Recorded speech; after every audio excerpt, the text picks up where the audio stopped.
Kristen with Create Kids Couture, and today I'm going to show you how to iron the armholes on William's vest.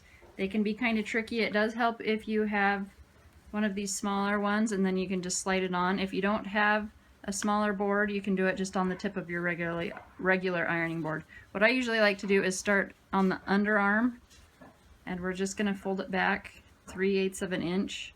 Now, since we're working with a curve, you can't just iron a straight line.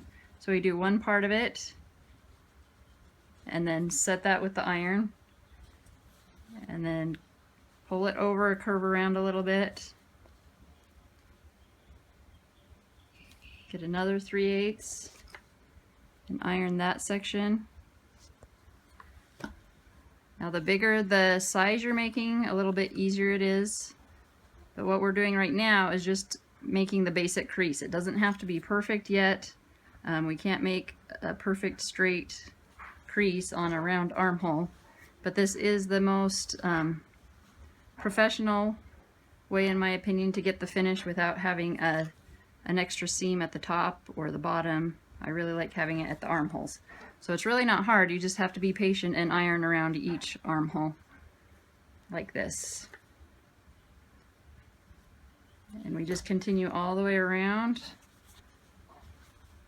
As you see, I went over the top seam and just kind of pushed it to one side.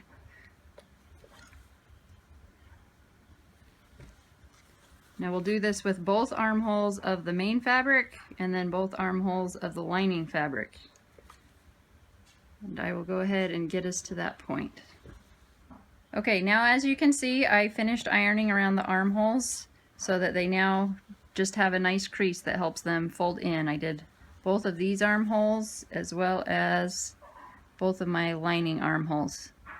So now we're gonna just ignore the armholes for a while, and we're gonna go construct the two layers, put them together, and then we'll come back to finish off the armholes a little bit later. Okay, now here we are. I constructed the vest. I put the layers together and it's all sewn and top stitched, all except for the armholes.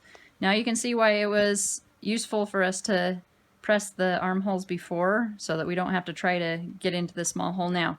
So all we're going to do now is go to the places we already ironed, and I like to start again at the underarm, and I just fold that under where it was already folded before and where we ironed it, and I find the two underarm seams and match them up.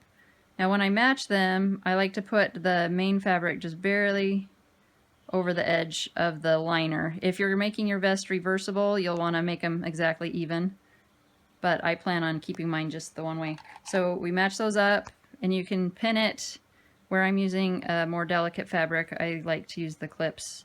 So I did the underarm. Now we're gonna go do the same thing at the shoulder seam,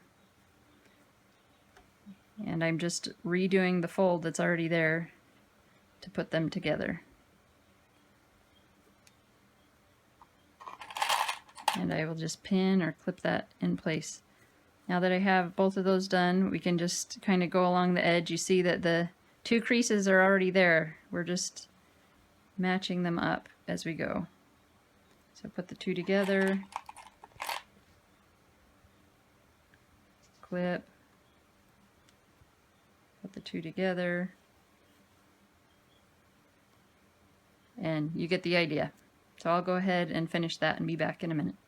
Okay, here you can see that I went ahead and pinned around all of the armholes. I just put the two layers together and put my clips on there.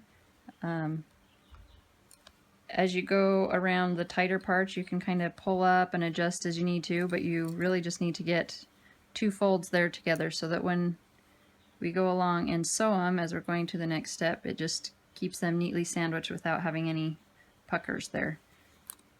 And so all that's left to do is to sew those armholes in place just right close to the edge, the same as we top stitched here. Okay, here we are with the finished vest. All I did was top stitch those armholes. Now you can see that we have the lining on the inside and the main fabric on the outside, and they're just neatly sandwiched together and top stitched. And we got it done. Bye. Thanks for watching. Make sure you subscribe.